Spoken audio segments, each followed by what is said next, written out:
bà chúng rip xua bà chúc thế thì thay chúng mùi sự chiết learning bà có đối chi page flow card bọc những bà sự chiết bà ở trong này đi sự chiết learning có đối chi Facebook page sự chiết bà nếu bằng hai nhà đó nia to âm pi mê riêng Excel VBA dương bà cũng mai băng phôn bà hai chị bắn mục nhom dú bà rồi xa tài nhom rồi vô ca nghĩ bà theo đi từ nê cứ ngày ti bằng pi mặc ra đám cho năm pi pon phải bay bà nhom chia ngày chụp ní nhom phơi video bằng hai phục mai bằng phôn bà ở chấm ngày ní nhom đừng riêng to no Excel VBA rồi bà dương bà đại miên mê riêng muôn riêng đôi hai bà trái phục mai bằng phôn ai chôm mơ ban được nông link hàng cầu video bà để khi đặt nó hàng cầu video ở chấm cùng chăm chú dương nông hai nhà như to pi mê riêng Excel VBA dương đại ngày muốn núi dương man riêng đôi hai âm pi cà pra macro đại record macro cứ dương thưa ca copy hay nâng pa nó không Excel dương đòi record macro lúc ngày ní dương to từ tiết đòi cà pra macro đó đá bàn tay cứ ca insert ឬក៏គេហៅថា delete column ហើយនឹង row គឺការបញ្ចូលជួរឈរឬក៏លុបជួរឈរឬការបញ្ចូលជួរដេកនិងលុបជួរដេកបាទគឺការប្រើប្រាស់ជាមួយនឹង record macro នេះគ្នាបាទអញ្ចឹងយើងកំចាំយូរយើងនឹងទៅមើលបាទគឺ Excel VBA យើងទាំងអស់គ្នាតែមុននឹងទៅមើលពុកម៉ែបងប្អូនដែលទៅមើលវីដេអូនេះទើបតែចូលមកមើលក្រោយបាទកុំភ្លេចជួយលើកទឹកចិត្តខ្ញុំអ្នកមួយផងដើម្បីមានកម្លាំងចិត្តទោះរវល់ក៏ខ្ញុំឆ្លៀតធ្វើវីដេអូចែកជូនពុកម៉ែបងប្អូនអរគ្នាបាទអញ្ចឹងកុំភ្លេចជួយចុច subscribe នៅ channel ខ្ញុំមួយនេះគឺសុជាតិ learning ហើយនឹងកុំភ្លេចជួយចុច follow page របស់ខ្ញុំមួយផងគឺ page សុជាតិបាទអញ្ចឹងកុំចាំយូរយើងនឹងទៅមើលទាំងអស់គ្នាអំពីការរៀនតរបស់យើងគឺ Excel VBA អូខេតោះ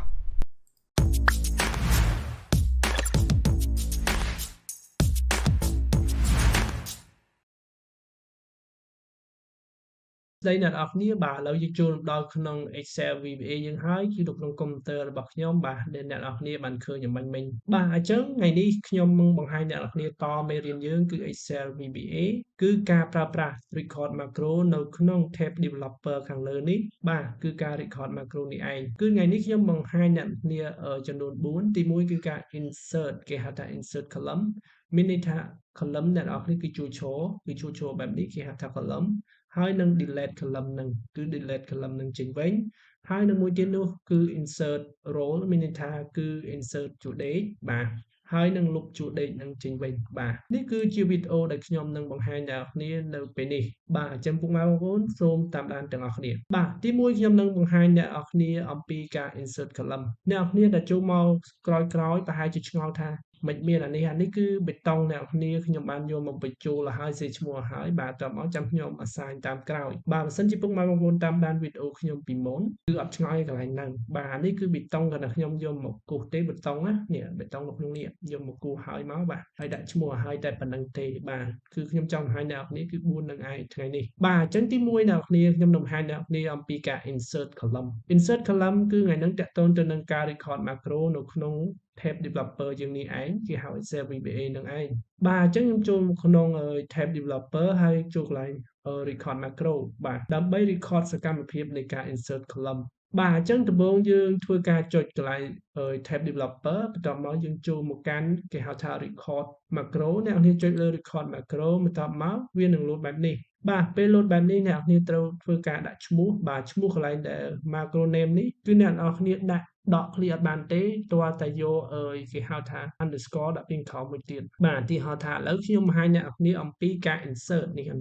insert column អញ្ចឹងខ្ញុំដាក់ឈ្មោះគឺដាក់ insert បាទអ្នកនរគ្នាខ្ញុំដាក់ insert column បាទអញ្ចឹងយើងចង់ដកឃ្លីគឺដកឃ្លីទៅឈ្មោះហ្នឹងគឺវាអត់ស្គាល់ទេគឺយើងអត់ដាក់ដកឃ្លីទេគឺយើងដាក់បែបនេះបាទសញ្ញា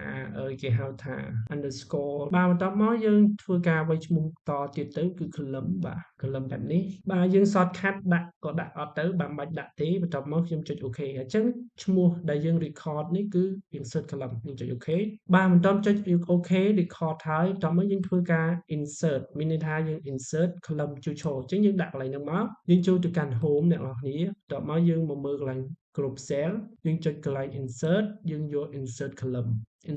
មានន័យថា insert ជួឈរអ្នកនរគ្នាចុចមកបាទឥឡូវវា insert រួចហើយបាទប៉ុណ្ណឹងបន្ទាប់ពីប៉ុណ្ណឹងអ្នកនរគ្នាចូលទៅកាន់ developer បន្ទាប់មកអ្នកនរគ្នាធ្វើការ stop record ហ្នឹងបាទអញ្ចឹងនៅពេលនេះគឺ record យើងមានមួយទៀតហើយគឺឈ្មោះមិញដែលយើងទើបដាក់ឥឡូវដើម្បីឲ្យវាដំណើរការបានបន្ទាប់មកយើងចុចលើប៊ូតុងយើងដាក់ mouse ឆ្ដាំបាទបន្ទាប់មកយើងយកពាក្យ assign macro បន្ទាប់មកយើងយកឈ្មោះយើងបាទឈ្មោះរបស់យើងគឺ insert column បាទយើងចុច insert column បន្ទាប់មកយើងចុច OK បាទបន្ទាប់មកយើងចុចលើប៊ូតុងហ្នឹងនៅពេលដែលយើង assign ហើយតើវាដើរអត់យើងចុចលើហ្នឹងមកបាទឃើញអត់វាដំណើរការហើយអ្នកនេះចុចមួយទៀតមើលបាទពេលចុចទៅវាដំណើរការតែកន្លែងហ្នឹងទេទោះអ្នកនរដាក់កន្លែងផ្សេងក៏វាអត់លោតដែរឧទាហរណ៍ខ្ញុំដាក់កន្លែងនេះកន្លែង U នេះតែមកវាលោតកន្លែងនេះអត់ចុចមួយទៀតណាអ្នកនរបាទពេលចុចយកវានៅតែលោតកន្លែងនេះដដែលអញ្ចឹងដើម្បីធ្វើការកែកន្លែងហ្នឹងបានអ្នកនរគឺចូលទៅកាន់ macro ដើម្បីកែកូដ insert column ហ្នឹងអញ្ចឹងយើងចូលទៅកាន់ macro បន្ទាប់មកយើងទៅរកមើលអាមួយហ្នឹងនេះឈ្មោះវាហ្នឹងយើងយកពាក្យថា edit បាទតើ edit អ្នកនរចូលមកដល់កន្លែងនេះគឺកូដយើងនឹងហើយនេះកន្លែង E3 rank E3 ហ្នឹងកន្លែងដែលវាលោត E3 ហ្នឹងឯងបាទចុចចូលវាលោត insert តែកន្លែងហ្នឹងអញ្ចឹងយើងលុបកន្លែងហ្នឹងចោលយើងវាយពាក្យថា active បាទយើងវាយពាក្យ active cell បាទប៉ុណ្ណឹងបាទអ្នកនរប៉ុណ្ណឹងយើងចូលទៅកាន់ Excel យើងវិញបាទឥឡូវយើងចាប់ដើម insert ដោយយើងយកនេះកន្លែងយើងចុចនេះយើងចុចកន្លែងផ្សេងហើយយើងធ្វើ insert មើលតើវាចេញកន្លែងផ្សេងអត់ឃើញអត់អ្នកនរឥឡូវវាចេញកន្លែងផ្សេងហើយយើងដាក់កន្លែងនេះបាទយើងដាក់កន្លែង free ឃើញអត់វាចេញកន្លែងមុខ free នេះគឺ active ឯណាវាចេញពីមុខកន្លែងហ្នឹងបាទកន្លែងហ្នឹងគឺដើម្បីធ្វើការកែកូដរបស់យើងអ្នកនរបាទឥឡូវយើងចប់ហើយអំពីការ insert column ឥឡូវយើងចូលមួយទៀតគឺការ delete column នឹងចេញវិញម្ដងបាទដូចគ្នាអ្នកនរទៅធ្វើការចូលទៅកាន់ developer ដូចគ្នាហើយធ្វើការ record មួយទៀតបាទអញ្ចឹងខ្ញុំនឹងចុច record មួយទៀតហើយនឹងដាក់ឈ្មោះមួយទៀតបាទខ្ញុំដាក់ឈ្មោះថា delete នេះ delete column ខ្ញុំវាយមកបាទអ្នកនរខ្ញុំវាយ delete column delete បាទ column ឥឡូវខ្ញុំវាយអត់ពេញទេខ្ញុំវាយប៉ុណ្ណឹងឲ្យយូរពេកហើយបន្ទាប់មកខ្ញុំចុច OK បាទឥឡូវខ្ញុំធ្វើការ record ហើយអញ្ចឹងយើងធ្វើការលុប column វិញមកបាទយើងចុចកន្លែងនេះមកហើយយើងចូលទៅកាន់ home ហើយយើងចូលទៅកាន់ក្នុង cell ដដែលយើងចូលកន្លែង delete ហើយយើង delete column បាទយើងលុបចេញមួយវិញហើយបាទបន្ទាប់ពីប៉ុណ្ណឹងចប់អ្នកនរចូលទៅកាន់ developer ហើយអ្នកនរគ្នាធ្វើការ stop recording បន្ទាប់ពី stop recording យើងត្រូវធ្វើការ assign ប៊ូតុង delete column របស់យើងដែលមានឈ្មោះមិញនឹងឯងអញ្ចឹងយើងចុចមកអ្នកនរគ្នាយើងចុចមកស្ដាំទៅលើវាបាទយើងយក assign macro ផ្នែកខាងក្រោមបាទបើសិនជាលឿនពុកម៉ែបងប្អូនមើលមួយបន្ទាប់មកអ្នកគ្នាយកពាក្យថា delete column ដែលខ្ញុំសេឈ្មោះមិញដែលយើង record មុននឹងបាទតើចុច OK មកអ្នកគ្នាបាទឥឡូវយើងចុច OK រួចហើយមានន័យថាប៊ូតុងហ្នឹងគឺ assign delete រួចហើយឥឡូវយើងចុចដាក់លើឡើងផ្សេងទៀតដាក់ឡើង U យើង delete មើលអ្នកគ្នាឃើញអត់វាលុបតែប្រឡោះ G នឹងទេគឺ G3 នឹងទេយើងចុច delete មួយទៀតបាទឃើញអត់អញ្ចឹងដើម្បីឲ្យវាលុបកន្លែងណាដែលយើងដាក់ទីហើយយើងចង់លុបជូននេះយើងចុចចូលវាលុបជូនហ្នឹងណាអ្នកនរគ្នាយើងទៅធ្វើការកែកូដដូចគ្នាបាទអញ្ចឹងយើងចូលទៅកាន់ macro កន្លែងដែលតុក macro យើង record ទៅបាទតោះមកនេះកន្លែង macro យើង record មិញគឺ delete column យើងចុចយើងចុច edit មកបាទកន្លែងនេះ rank G3 ហ្នឹងយើងអាច copy អានេះយកមកដាក់អ្នកគ្នាបាទ active cell យើង control C មកហើយយើង copy វាមកអ្នកគ្នា copy ដាក់កន្លែងនេះមកហើយតោះមកយើង control V មកបាទប៉ុណ្ណឹង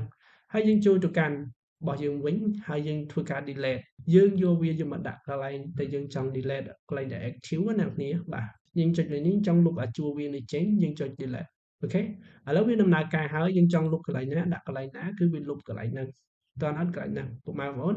បាទឥឡូវខ្ញុំដាក់ចំកន្លែងដែលយើងចង់លុបមួយទៀតទៅខ្ញុំចុច delete តោះនេះពុកម៉ែបងប្អូនកន្លែងហ្នឹងអញ្ចឹងយើងបាន2ហើយអំពីប៊ូតុងយើងគឺប៊ូតុង insert ហើយនិង delete column ឥឡូវយើងមកមួយទៀតគឺការ insert row ហើយនិង delete row បាទដូចគ្នាទេពុកម៉ែបងប្អូនបាទឥឡូវខ្ញុំធ្វើយ៉ាងលឿនបន្តិចណាពុកម៉ែបងប្អូនដោយសារវាដូចគ្នាបាទអញ្ចឹងការ insert ក៏ដូចគ្នាអ្នកគ្នាធ្វើការ record មួយសិនអ្នកគ្នាបាទចូល developer ហើយធ្វើការ record ហើយយើងដាក់ឈ្មោះវាមកហើយយើងដាក់ឈ្មោះថា insert អីម្ដងអ្នកគ្នាបាទយើងដាក់ថា insert បាទ insert ហើយយើងដាក់ underscore មួយមកបាទហើយយើងដាក់ row ឥឡូវយើង insert row ម្ដងយើងចុច OK ដល់ពេលនេះ record គឺចាប់ដើម record ហើយយើងធ្វើការ insert row មានន័យថាជួរដេកហើយយើងដាក់ចំកន្លែងឈ្មោះខ្ញុំហ្នឹងបាទសុជាតិ learning បាទដាក់ចំហ្នឹងមកហើយតោះមកយើងចូលកាន់ home ហើយតោះមកយើងចូលកន្លែង group cell កន្លែង insert យើងយកពាក្យថា insert row យើងចុចមកអ្នកគ្នាបាទនៅពេលនេះវា insert មួយហើយអ្នកគ្នាបន្ទាប់ពី insert ហើយមួយដូច្នេះគឺយើងចូលទៅកាន់ developer យើងវិញហើយយើងធ្វើការ stop វាបាទ ហើយយើងចាំឲ្យថាវាមានឈ្មោះមិនដែលយើងដាក់មិញនឹងឯងបាទឥឡូវយើងធ្វើការ assign insert នឹងជាមួយនឹង macro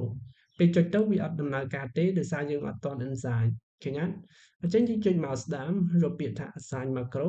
ហើយយក macro ដែលយើង record មិញគឺ insert role បាទចុច insert role តាមមកយើងចុច OK តបពី assign រួចហើយមានន័យថាបេតុងយើងគឺដំណើរការហើយអ្នកនរអាចចុច insert មើលតើវាមានបន្ថែមជួរ date ដែរឬទេឥឡូវចុចមើលណាអ្នកនរចុចឃើញអត់នេះវាបន្ថែមបាន2ហើយ